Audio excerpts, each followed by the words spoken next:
vai daí? Você vai daí, né? Não dá nada, é bom não. Ya, un ratito, voy a estar atento a una reunión que vamos a entrar, pero vamos a estar dando la clase, ¿ya? Bien, vamos a empezar con otros dos perfiles que son bastante importantes. Uno es el perfil pancreático, que va de la mano con dos perfiles que ya hemos visto. Uno que es el perfil hepático y otro el perfil metabólico, puntualmente en el tema de la diabetes. ¿Cuál será la relación entre estos dos perfiles? Puntualmente hablando, entre el perfil hepático y el perfil metabólico asociado a la diabetes. ¿Cuál será la relación de este perfil? Por conta de la producción de insulina del páncreas. Uno, ya, eso más que todo va a estar relacionado con el tema de la diabetes. ¿Y con el perfil hepático? ¿Ah? Qual é a pergunta, doutor? ¿Qué El perfil relación tiene metabólico. tanto el perfil metabólico Sí. o asociado a la diabetes y el perfil hepático con el perfil pancreático?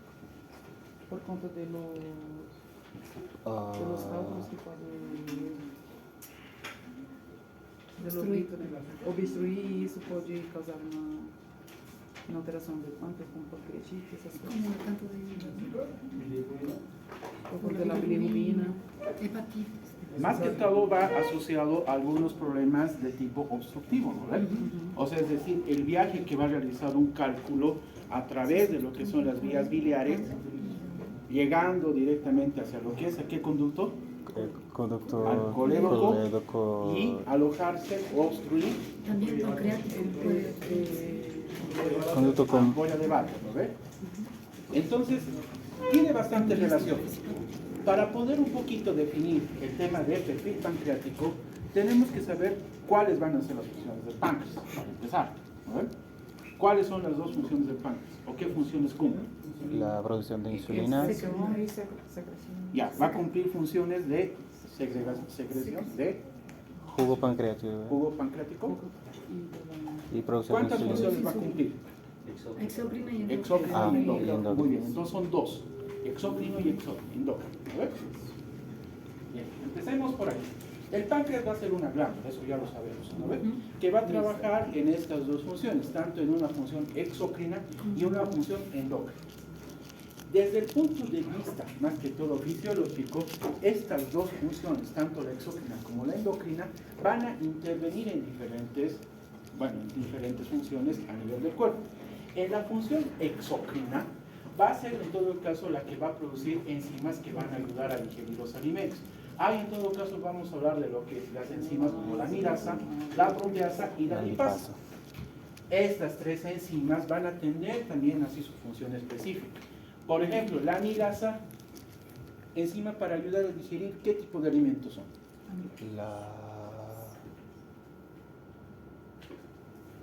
La amilasa. La proteasa, Carbohidratos. dicen, ¿no? Son proteínas. La lipasa, lípidos. Pero la amilasa, Los carbohidratos. Carbohidratos, ¿no? Carbohidratos, ¿no? ¿qué tipo de alimentos son los que van a degradar que va a degradar la amilasa? São feitos de aminoácidos. En sí, está bien lo que dice su compañero, carbohidratos, pero puntualmente todo aquel alimento compuesto por aminoácidos, principalmente por esa situación. A ver. Ahora, dentro de lo que es la función endocrina, vamos a hablar principalmente de 4 hormonas: la insulina, el glucagón, la somatostatina y el polipéptido pancreático. Cada una de estas va a tener su intervención también en diferentes momentos o en diferentes situaciones que van a hacer que en todo caso la insulina se eleve en casos de que el paciente esté con una hiperglicemia, o en todo caso se active el glucagón para en todo caso hacer que el hígado empiece a formar mayor cantidad de glucosa. La insulina, repasando un poquito lo que es histología, ¿por qué células es la que se va a segregar? El glucagón.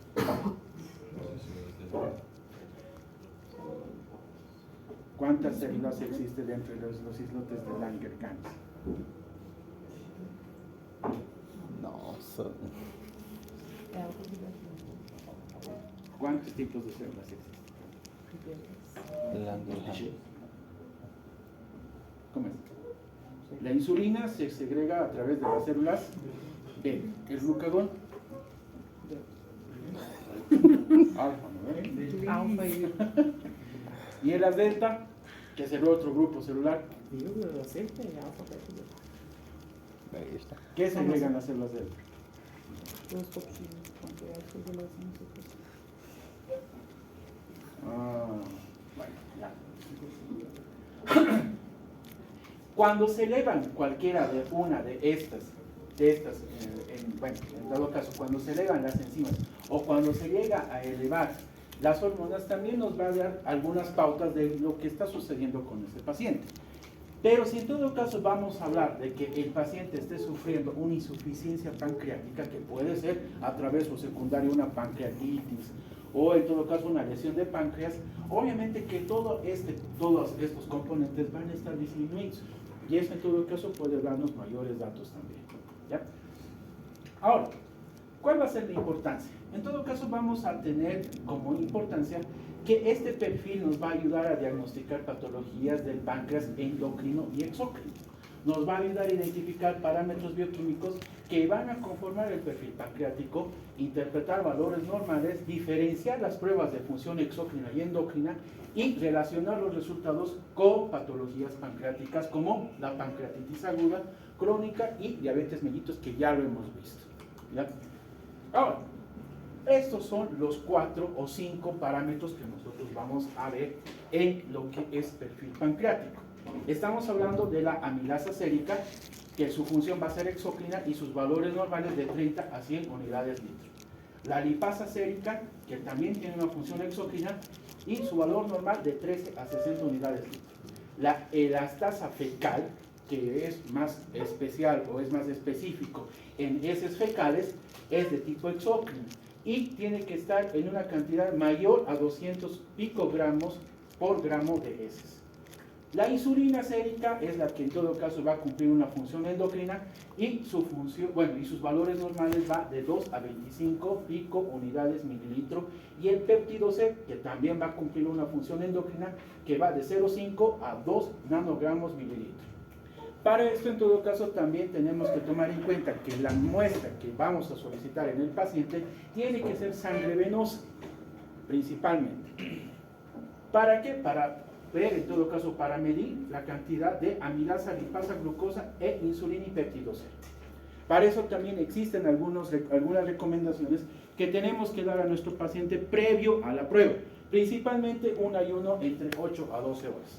Y como recomendaciones, como más que todo advertencia, decirle al paciente que tiene que evitar consumo alcohólico mínimamente unas 48 a 72 horas previas a la prueba y evitar ciertos fármacos como diuréticos tiacídicos, opiáceos, anticonceptivos orales y corticosteroides. ¿Cuál será la relación de los corticosteroides con todo este perfil? ¿O cuál será el efecto que producen los corticosteroides en este tipo de pacientes? Muy bien, hiperglicemia. Después, ¿qué más? ¿Qué más llega a producir de manera indeseada el tema de los corticoides?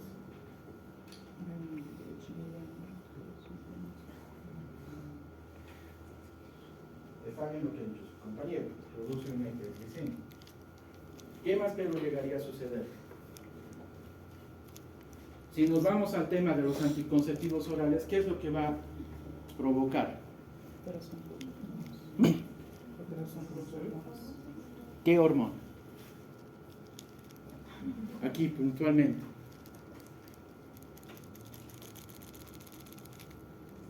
En el perfil pancreático. Los anticonceptivos orales, en todo caso al ser como vos mismo lo has dicho, altera en todo caso el tema del ciclo hormonal, también va a alterar el tema de la insulina, es decir, que va a hacer que la paciente que está tomando anticonceptivos orales llegue a disparar la insulina. ¿Ya? Principalmente hay que tomar en cuenta el exceso de alcohol o evitar el consumo de alcohol, porque eso va a hacer que se altere la función exócrina, principalmente en lo que es la amilasa y la lipasa. Hasta un vaso de vino te puede alterar el perfil pancreático. ¿Ya? Bien. Continuamos. Para un poquito entender y hacer una relación puntual de lo que es el perfil pancreático con las manifestaciones clínicas, tenemos que tomar en cuenta ciertas manifestaciones a nivel general. Más que todo, si es que el paciente nos va a referir o va en todo caso a desarrollar signos y síntomas propios del daño pancreático. Ahí en todo caso podemos manifestar o podemos evaluar al paciente, y lo primero con lo que va a venir ese paciente es: tengo dolor en el estómago o tengo dolor abdominal, más que todo localizado en la región de epigastrio. A la vez, a esto se va a asociar con un estado nauseoso que va a progresar al vómito, principalmente después de las comidas o después de ingerir alimentos cualquiera sea. Ahí en todo caso no hay que discernir ni tampoco ser un poco insistentes en qué tipo de alimentos. Hasta simplemente el consumo de agua, estos pacientes no lo van a tolerar, van a tener náuseas y van a vomitar. Otro, la distensión abdominal, van a tener bastante meteorismo y va a haber una disminución de los ruidos intestinales cuando hagamos la valoración o el examen físico segmentario. A la vez, estos pacientes van a tener o van a referir que tienen fiebre y malestar general, pérdida de apetito y pérdida de peso corporal, y a la vez también van a tener una ligera ictericia estos pacientes. Entonces, para ser un poco más exquisitos en esta parte, si nos damos cuenta, el tema de la ictericia también lo hemos visto dentro de lo que es perfil hepático. Entonces, principalmente aquí tenemos que ser un poco más insistentes en el hecho de qué tipo de manifestaciones son las que está presentando este paciente. Ahora, si vamos a hablar de las manifestaciones por déficit de la función exocrina, ¿cuáles habíamos dicho que son los productos que segrega el páncreas a nivel exocrino?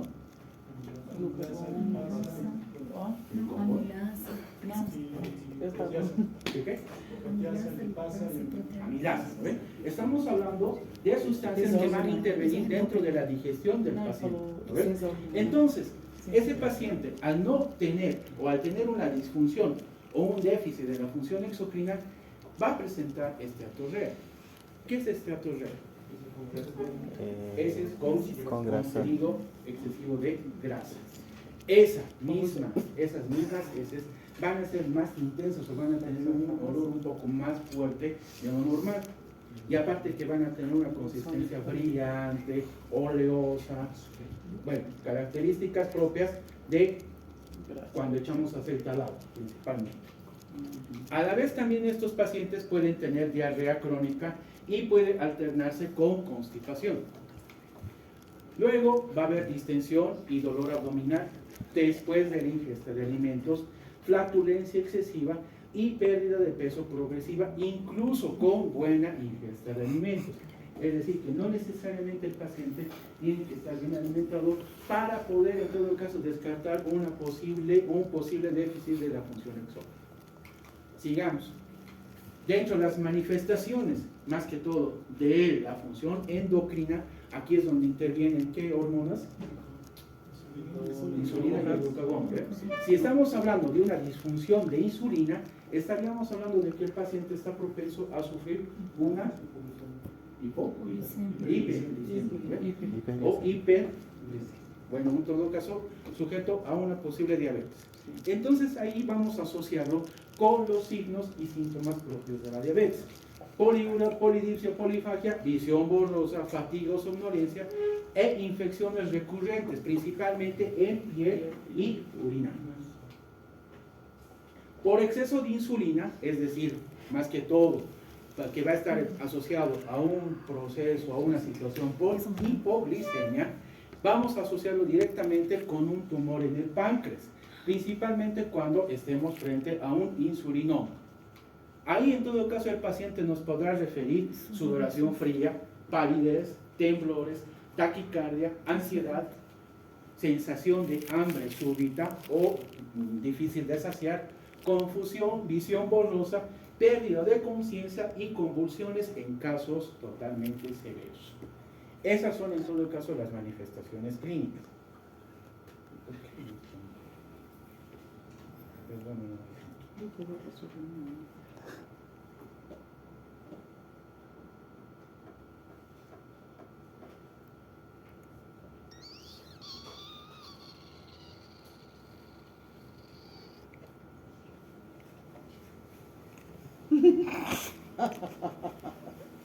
Que é, Jair? Eu vi. Gente.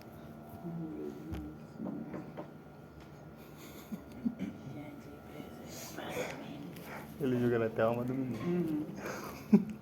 Agora nem tá ainda no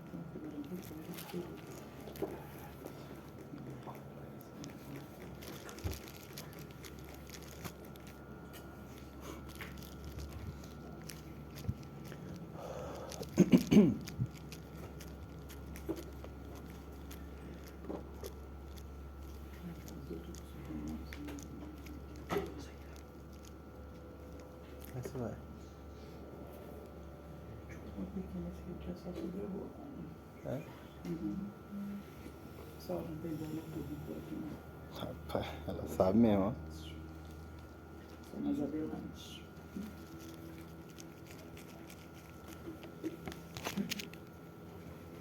Ya. Bien. Dentro de lo que son los patrones comunes que vamos a tomar en cuenta dentro del perfil pancreático, vamos a mencionar que para poder evaluar 4 situaciones principales, podemos en todo caso nosotros ver primeramente lo que es una pancreatitis aguda. Dentro de una pancreatitis aguda,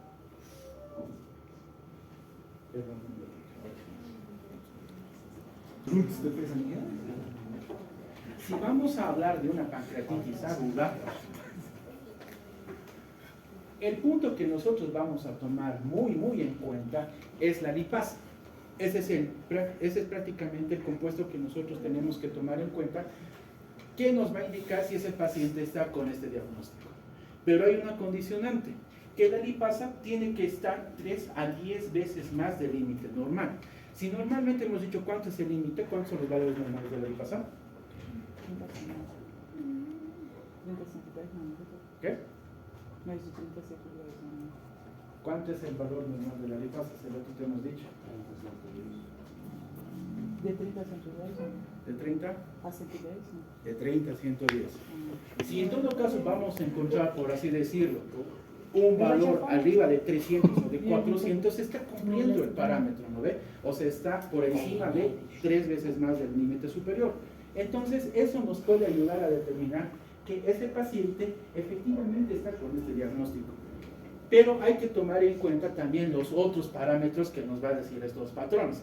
Es decir, la amilasa de la misma manera también tiene que estar elevada arriba de los valores normales. ¿Cuánto es el valor de la amilasa?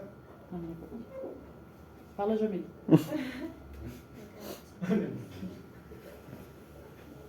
Están esperando que les pase los diapositivos, ¿no? Ah, eu tenho aqui, deixa eu ver. No, todo. Eu saquei fora. La glucosa también tiene que estar elevada.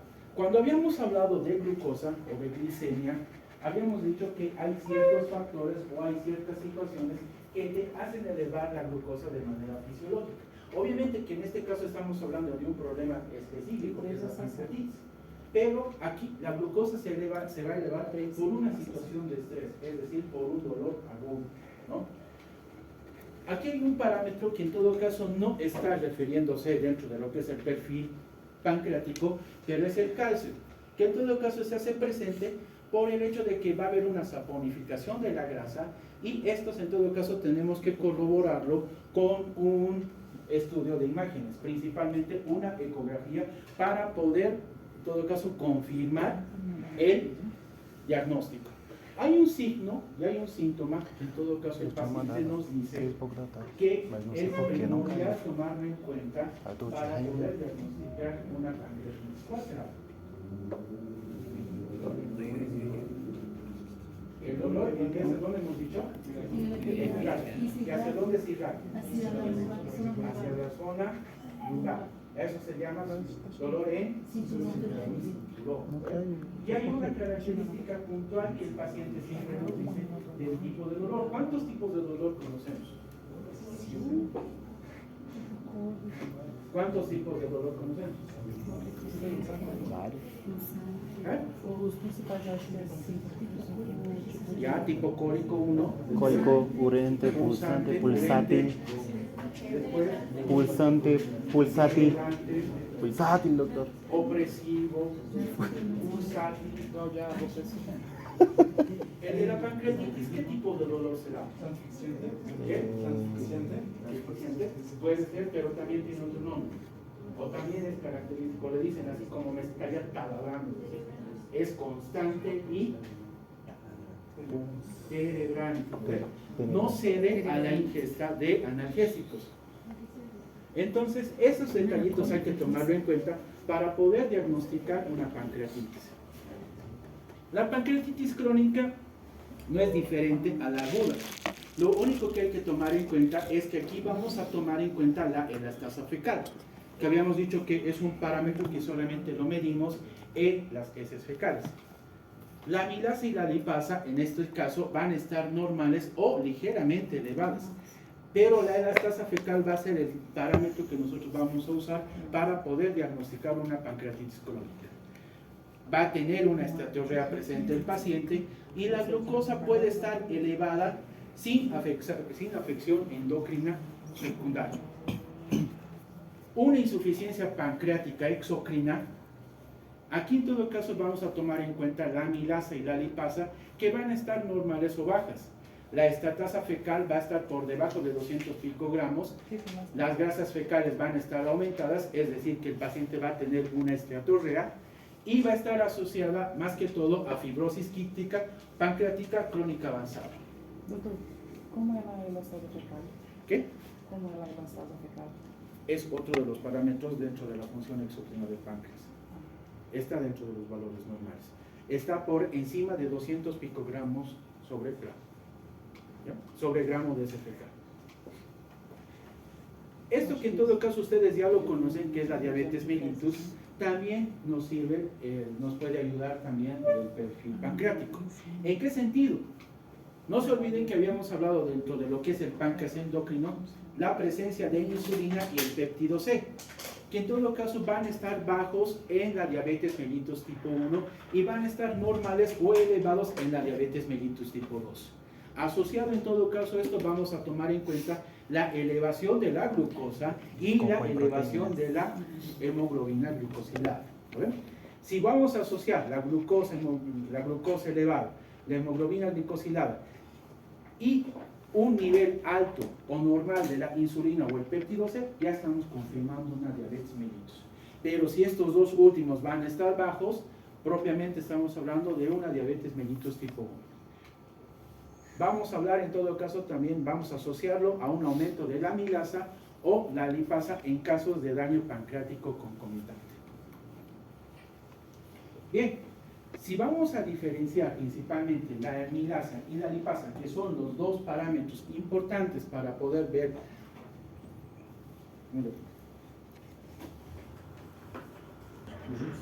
¿Qué quiere preguntar? bien, Voy a escribir entonces. ya.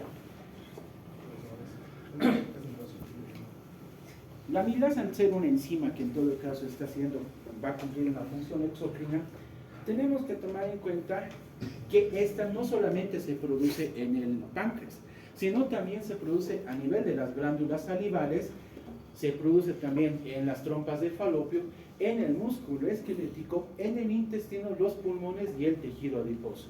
Entonces, viendo esta situación, podemos decir que la amilasa no es muy específico para el diagnóstico de enfermedades, principalmente pancreáticas. A ver. Se va a eliminar por la orina y su valor sérico normal es de 30 a 110 unidades litro, aunque va a tener variaciones según el método y el laboratorio que lo vaya a realizar o el equipo con el que se vaya a verificar. Si bien en todo caso va a estar presente en diferentes procesos, o es decir, va a estar elevado en diferentes procesos, su utilidad clínica es más que todo como diagnóstico y seguimiento en la pancreatitis aguda. Si vamos a hablar de una hiperamilasemia, este es de tipo patológico. Como habíamos dicho, se puede presentar en diferentes procesos. Principalmente nosotros vamos a tomar énfasis en los trastornos pancreáticos, principalmente la pancreatitis aguda, principalmente alcohólica, biliar o por intoxicación farmacológica, pancreatitis crónica, pseudoquistes pancreáticos, carcinoma pancreático y traumatismo del páncreas. Dentro de los procesos intraabdominales, que es más general, o sea, es decir, que va a englobar toda la cavidad abdominal, se puede presentar elevada dentro de lo que es la hepatitis aguda crónica, dentro de la cirrosis hepática, la litiasis biliar, isquemias mesentéricas, obstrucción intestinal y el embarazo ectópico. Para poder en todo caso ayudar en estos procesos podemos solicitar la medición de amilasa sérica. Y estos otros que en todo caso, como habíamos dicho, se puede presentar porque son segregados a través de las glándulas salivales u otro tipo de órganos, ¿no?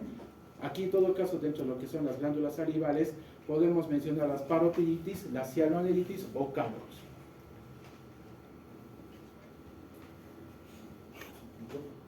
La hipoamilasemia, es decir, la reducción o la disminución de los valores séricos de amilasa, también es de tipo patológico, pero esto lo vamos a tomar en cuenta cuando nosotros estemos concretando, detectando una destrucción total del páncreas, principalmente una pancreatitis fulminante, pancreatitis crónica avanzada o diabetes mellitus 1 con esclerosis pancreática. También podemos encontrarlo en una lesión hepática grave en pacientes con síndrome de Down, preeclampsia o preeclampsia e insuficiencia cardíaca. Bien. La lipasa. La lipasa en sí, para el tema del páncreas, es el factor, o en todo caso, el componente específico para poder diagnosticar problemas de tipo pancreático. Este, en todo caso, va a ser exclusivamente producido por el páncreas.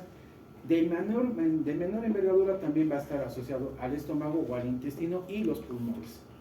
Su valor normal es de 13 a 60 unidades litro, con variaciones según laboratorio o la técnica empleada.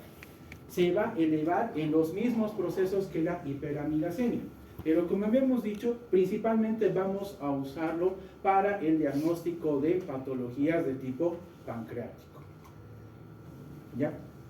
Dato importante, y esto en todo caso que es bastante puntual, que dentro de la pancreatitis aguda, nosotros ya lo habíamos mencionado, la lipasa tiene una sensibilidad del 95 al 100%, ¿ya? Versus a lo que es la amilasa, que es menor desde 72 a 83%.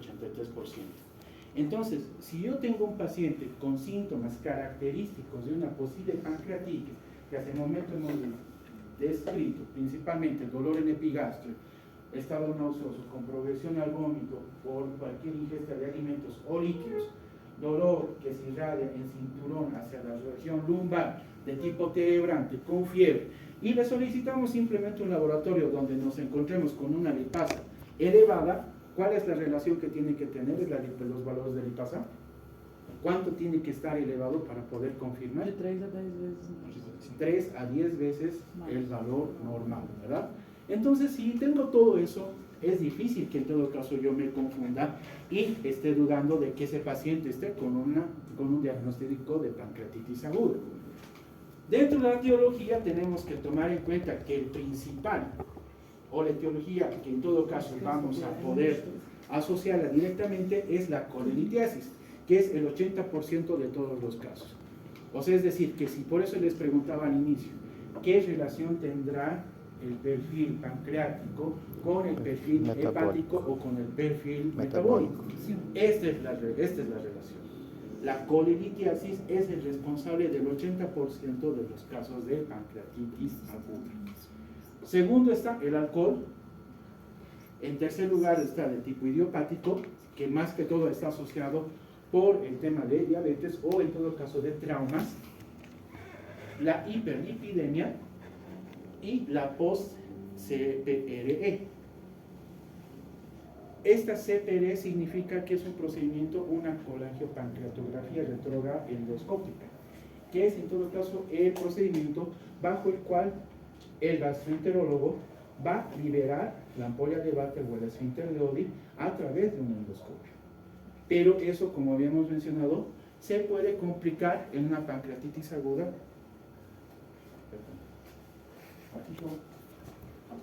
Como una galletitas.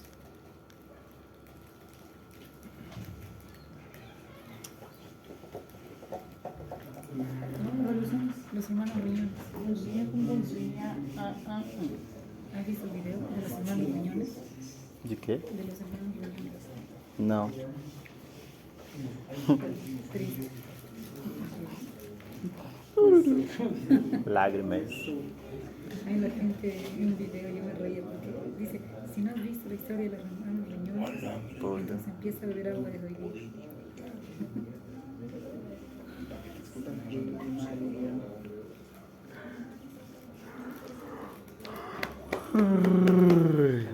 Mira cómo vamos.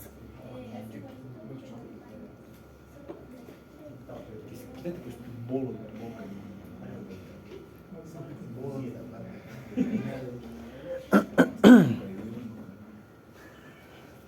Por quê, meu Deus? Por quê?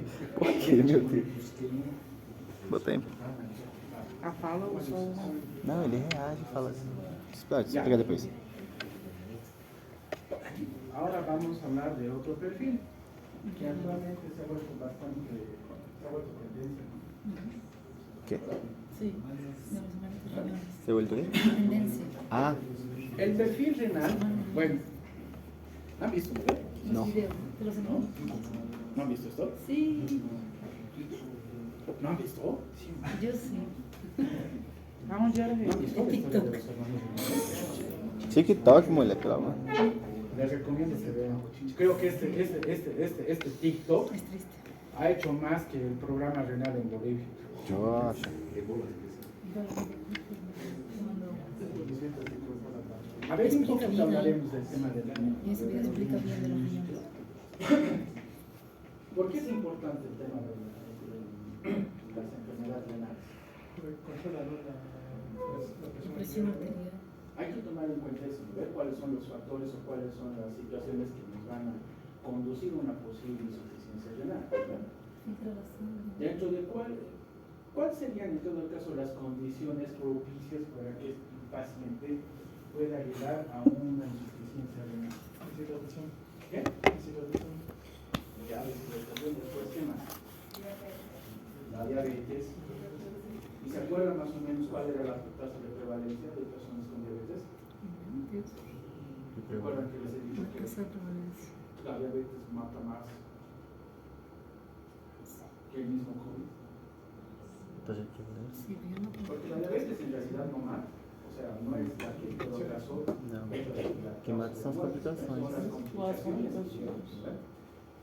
¿Y se acuerdan cuando hemos empezado el tema de perfil bioquímico?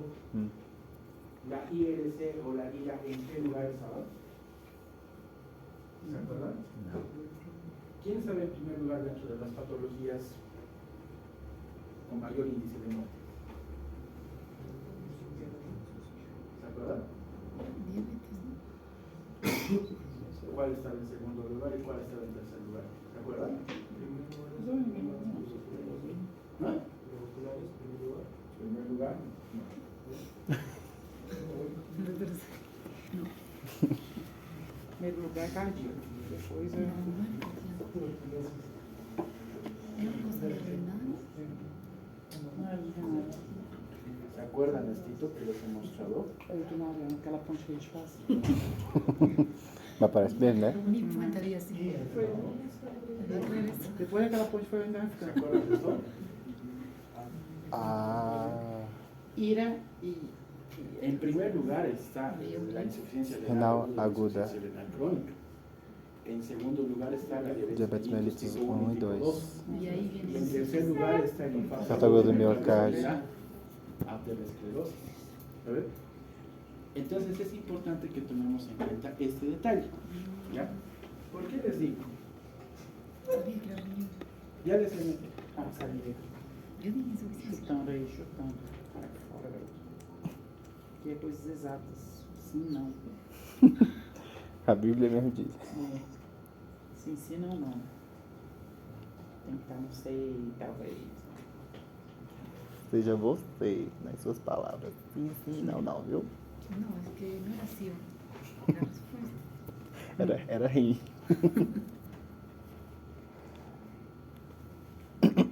tasa de prevalencia, más que todo en Bolivia, es del 5.5% de la población, es decir, de todas las personas que hay en Bolivia, 645.700 personas tienen diabetes. En Brasil es el 8.8% de la población, lo cual más o menos asciende a 18.831.384 personas. La galera. Y de estas personas, una buena parte es la que va a progresar a una posible insuficiencia renal. Entonces, por eso es importante que nosotros conozcamos y tomemos conciencia de cuál va a ser la importancia de este perfil. Denme un minutito. Por eso es que les digo que ese TikTok que ha salido, o ese videíto que ha salido, ha hecho más que cualquier programa de sensibilización, que cualquier campaña y demás cosas. Porque en sencillas palabras ese video, así pequeño, ha indicado de cómo es que nosotros como personas podemos prevenir una posible insuficiencia renal crónica. Permítame un minutito, vamos a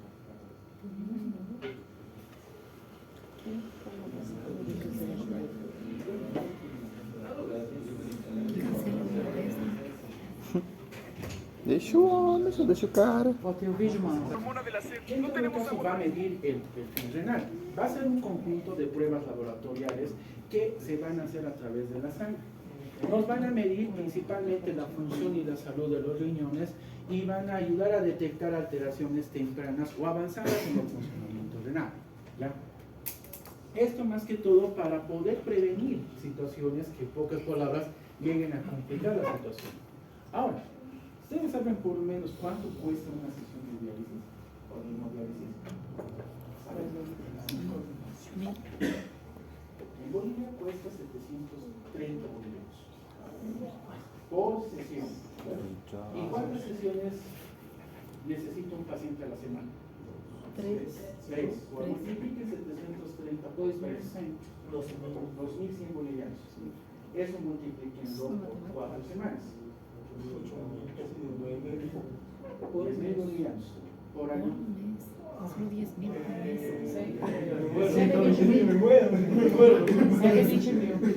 Ahora tomando agua más después que vio ese pico. O sea, el dinero cuesta, ¿verdad? Por eso es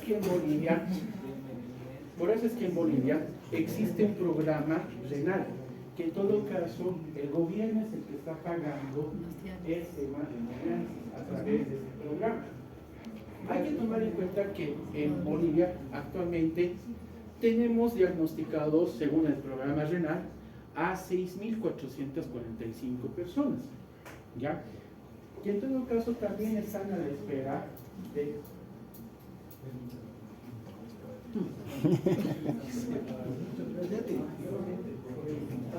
Eu vou deixar para a próxima aula. Y así terminó la clase. Vamos dividir aquilo ali.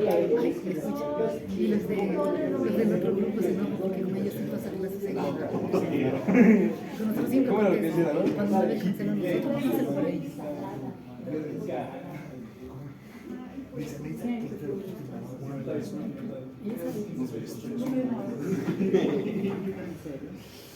Eu acho legal, porque a gente vai trançar de uma vez. Ella sabe. Ela mesmo faz. Yo me sé hacer. Está enfermo. Está enfermo. El ventilador. Ya. En Bolivia tenemos 6.445 pacientes diagnosticados con insuficiencia renal aguda o crónica. En Brasil tenemos 170.000 personas diagnosticadas con insuficiencia renal crónica.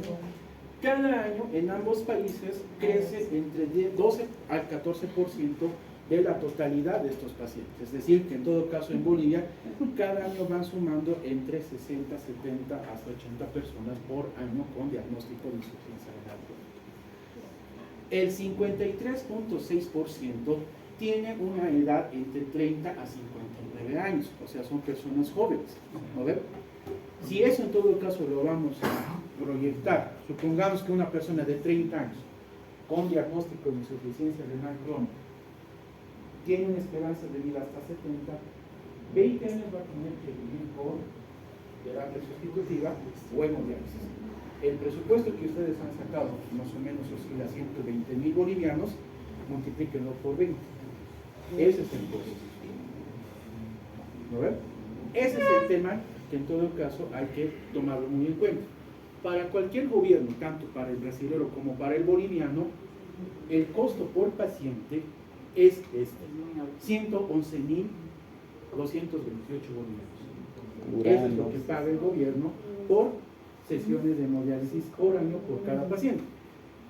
111.228, multiplíquenlo por 6.445. Ese es el presupuesto que el gobierno eroga para este tipo de pacientes. Ahora, más allá de eso, también está dentro de este mismo programa el tema de trasplante renal, que también tiene sus protocolos, tiene prácticamente su procedimiento. Incluso también tiene ya una estandarización para poder acreditar a ciertos hospitales para que puedan realizar este tema del trasplante renal. Ya se ha hecho. Aquí en Cochabamba tenemos dos, hubiera sido lindo que sean dos hospitales, pero tenemos solamente dos clínicas privadas que ya han sido acreditadas como clínicas para poder realizar un trasplante renal. Una de ellas es Hospital Uruguay, ¿ya? Y el otro, ¿cuál es? Son las dos únicas instituciones que están acreditadas para poder realizar un trasplante renal. Y el costo por trasplante renal, o sea, dentro de lo que es la cirugía, pago de honorarios, asciende casi a los 700.000 bolivianos. Sí. Bolivianos. Para hacer esa la torta. De todos estos pacientes, de estos 6.475, el 29%, que es la tasa más elevada, se encuentra en Cochabamba. ¿Ya? De ahí viene esta situación. Por eso es importante conocer esto, ¿sí? Porque estamos hablando de un problema que sí, efectivamente, en dinero cuesta bastante. A la larga, mucho más. Y que da la casualidad que Cochabamba es el departamento que tiene más problemas de este tipo. ¿Por qué creen? La comida, ¿verdad? La comida. Bien. Viendo esto, en todo caso empezamos a analizar todo. ¿Qué es lo que va a evaluar el perfil renal? Urea, Creatinina, urea, urea, glucosa, proteínas, Nitrógeno ureico. ácido úrico, Nitrógeno ureico. el BU, que es con la urea. Después, ¿qué más? proteínas, Eso es el BU. proteínas. Proteínas. Vamos a analizarlo desde dos puntos, ¿ya? Unos que en todo caso van a estar o van a ser liberados al torrente sanguíneo y otros que van a ser analizados a través de lo que es la orina como tal. Examen general. Dentro de los que están dentro de la sangre está la creatinina, está la urea y está el ácido úrico, que van a ser evaluados a través de una muestra de sangre. A través de la orina está la proteinuria, o sea, la presencia de proteínas en orina, está el examen general de orina y está la tasa de filtración controlada. Estos tres, obviamente la creatinina también se puede encontrar dentro de la orina, pero eso es totalmente normal. O bueno, en altas cantidades, ¿no? Como también la proteinuria, que no tendría que estar presente. Sí hay una ligera cantidad, pero no tendría que exceder los valores normales. Ahora, ¿para qué se va a usar? ¿O para qué situaciones es la que yo voy a usar el perfil renal? Para ver la función del riñón, qué tanto está filtrando. Ya, muy bien. Diagnóstico de enfermedad renal agudo crónica. Pero también no se analiza la Hipertensión, diabetes, lupus. Se evalúa. Sí, Se filtra para el tema de la Sí, es el término correcto. Sí. Entonces vamos a usar para el diagnóstico de enfermedad renal agudo crónica, la vamos a usar para la evaluación del estado renal en personas con diabetes, hipertensión, lupus y otras enfermedades de tipo autoinmune. Monitoreo para pacientes con tratamientos nefrotóxicos, principalmente a los que están usando ¿qué tipo de medicamentos? ANS. No, hay otros que son nefrotóxicos. Ya están antibióticos? Paracetamol, doctor. Diclofenac. ¿Ya están en antibióticos? ¿En fármaco? Hay de manera ¿Cuáles general. son los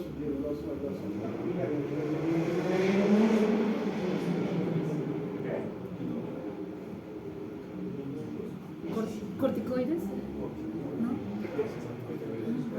antibióticos? Ay, perdón.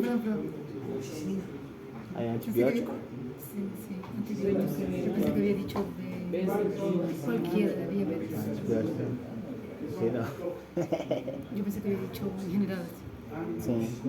Y el corticoide afecta en un Y ritmo. dentro de los tratamientos ¿Cuál, doctor? nefrotóxicos está también un medicamento ¿Cuál, que... doctor? ¿Cuál es el medicamento que ha dicho? Ah, está. Ah, mira qué cosa. Ah, ¿Quién sí. quiere? Dentro de los tratamientos nefrotóxicos hay un fármaco específico que se usa en el tratamiento de la tuberculosis. ¿Cuál es? Penicilina. Gentamicina. La gentamicina no se usa. Penicilina.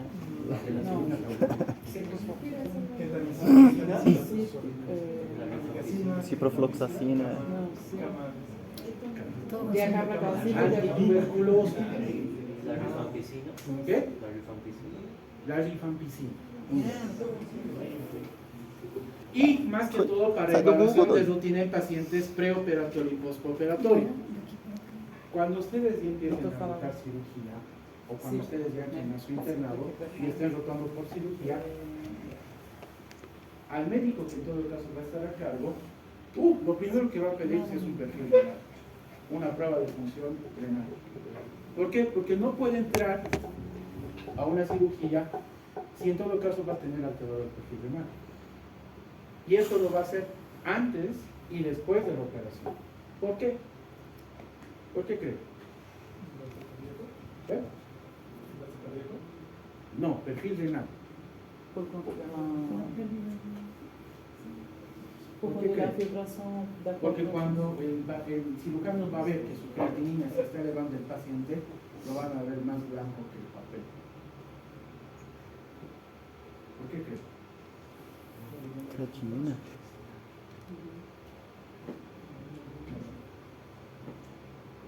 ¿Por dónde se elimina pues, los fármacos? Por la orina. Por la orina, ¿verdad? Y por eso es que es muy importante que antes y durante y después de la cirugía ese riñón esté funcionando bien. ¿Verdad? Porque basta que en todo caso ese paciente sufra una ligera hipovolemia, estos riñones van a sufrir. Y ahí está entrando en una posible insuficiencia aguda transitoria. Y eso asociado a la alta ingesta de medicamentos anestésicos y demás, obviamente ese riñón va a sufrir. Por eso es que el cirujano, cuando vea una creatinina borderline superior, un poquito elevado, lo van a ver más blanco que el papel. Ahí es donde realmente va a conocer el verdadero Por peso. isso que não usamos para Bien, vamos a hablar primeramente de la creatinina. ¿Qué es la creatinina? ¿O producto de qué es? De la creatina. ¿Qué? De desechos. Más o menos. Pero ¿cómo Es se producto llama? de la creatina, ¿no, doctor? Productos desechos. Sí, es un material de desecho. ¿Producto de qué? Del metabolismo Del metabolismo de la creatina. No. Ah, Es otra cosa. del ATP. Es una sustancia química de desecho que se va a producir en los músculos a partir de la creatina, que va a ser un compuesto que va a ayudar a proporcionar energía a las células musculares. Se va a liberar en la sangre y luego se elimina por el cuerpo a través de los riñones que se filtran y expulsan por la orina. ¿Bien? Entonces, los valores normales, aquí vamos a diferir un poco entre hombres y mujeres. En los hombres es de 0,7 a 1,3 miligramos sobre decilitro. Y en las mujeres de 0,6 a 1,0 miligramos sobre decilitro. ¿Ya? Ahora, ¿para qué en todo caso nosotros vamos a tomar en cuenta la creatinina?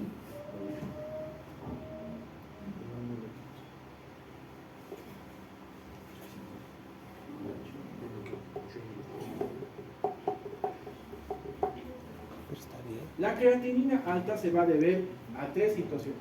se puede presentar en 3 estadios. Antes de llegar al riñón, es decir, puede presentarse una elevación de Que falou que não era.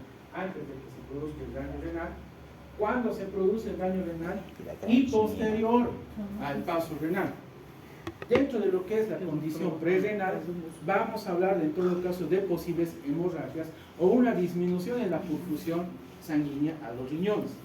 Aquí en todo caso podemos hablar de una hipovolemia absoluta, pérdida real de agua que va a llegar al riñón, o una hipovolemia relativa.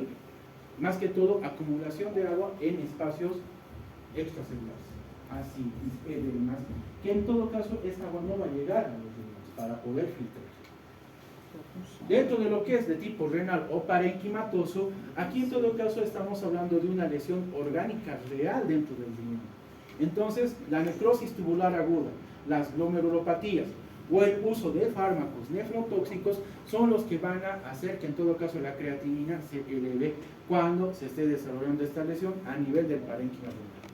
Traumatismos masivos, principalmente las que van a estar asociadas a los músculos. Traumatismos musculares, degenerativos o rabdomiólisis o destrucción del músculo esquelético. Cuando va a haber una creatinina baja, podemos estar hablando de 3 situaciones de igual manera. Una degenerativa, nutricional y fisiológica.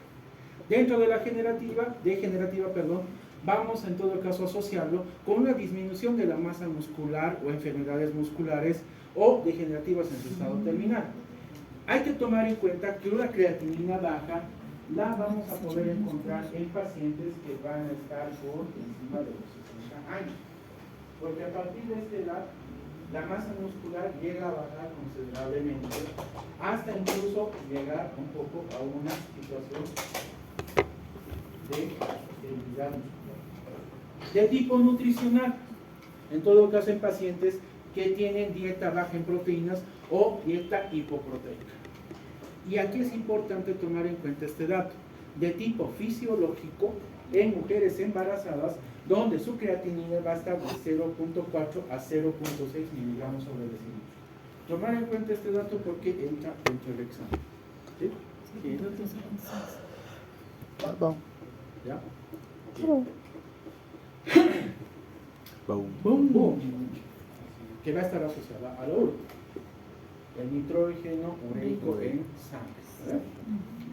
¿Qué va a hacer? En todo caso, es una prueba de laboratorio que va a medir la cantidad de nitrógeno que va a provenir de la urea como desecho del metabolismo de las proteínas. Va a ser una información útil dentro de lo que es el funcionamiento renal y cómo es que en todo caso está funcionando, no solamente el riñón, sino también el hígado y la hidratación del paciente. ¿Qué es lo importante aquí? Los valores normales en los adultos es de 10 a 50 miligramos sobre decilitro. La importancia es que en todo caso esto nos va a indicar si estos riñones están eliminando adecuadamente los desechos del cuerpo.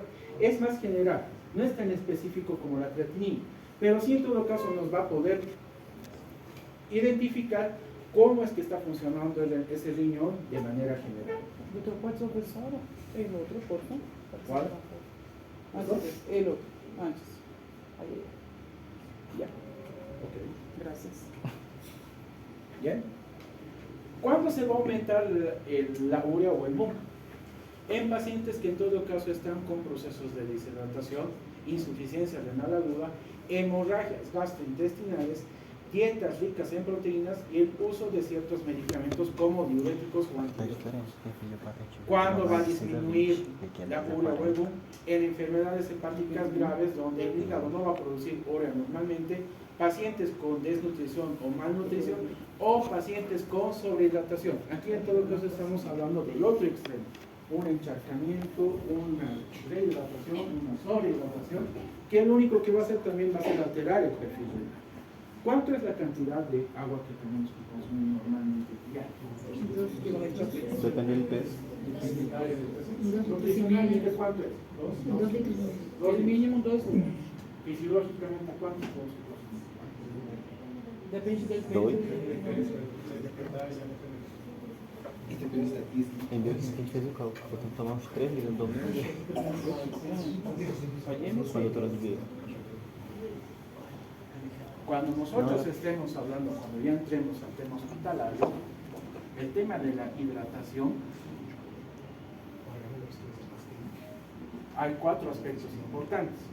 Uno es el nutricional, otro es el fisiológico, otro es el óptimo y otro es el Pésimo. ¿qué? No. Péssimo. Es el corporal. Ah, corporal que é relação. Dentro del nutricional es lo que normalmente siempre nos recomiendan, ¿no?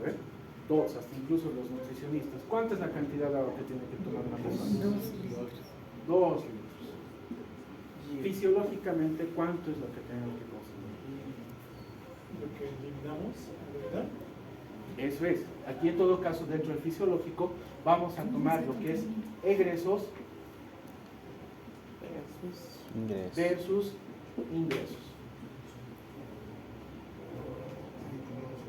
Esto más que todo se usa a nivel hospitalario, donde las enfermeras Ah, dá pra calculan todo, desde la orina, heces, y hay ciertos parámetros que es la sudoración, es la eliminación vía pulmonar, en todo caso. El óptimo, ¿cuál será? Es el que todo médico dice que tenemos que consumir. 2,5 litros. ¿Sabía de esto? No, Normalmente es 3 litros. ¿Por qué diferencia de 2 a 3? Depende da estatura da pessoa. Más que todo es eso, ¿no? Generaliza más que todo, tanto varones como mujeres, pero en todo caso a nivel, más que todo, lo asocia también al tipo fisiológico. El corporal es mucho más especial. Es el que se evalúa estatura, peso, por metro cuadrado, cuánto es la cantidad de agua que tenemos que tener. Aquí en todo caso dentro del corporal, eso lo vamos a ver en el equilibrio hidroelectrolítico, indica que el 70% de nosotros es agua. Y ahí en todo caso evalúa y lo divide en espacio intracelular, espacio extracelular, y ahí va dividiendo en porcentajes. O sea, es mucho más. Por eso es que el tema de hidratación es muy importante, y el equilibrio hidroelectrolítico que vamos a ver más adelante es el que nosotros tenemos que tomar muy en cuenta. Por eso es que no es solamente tomar agua.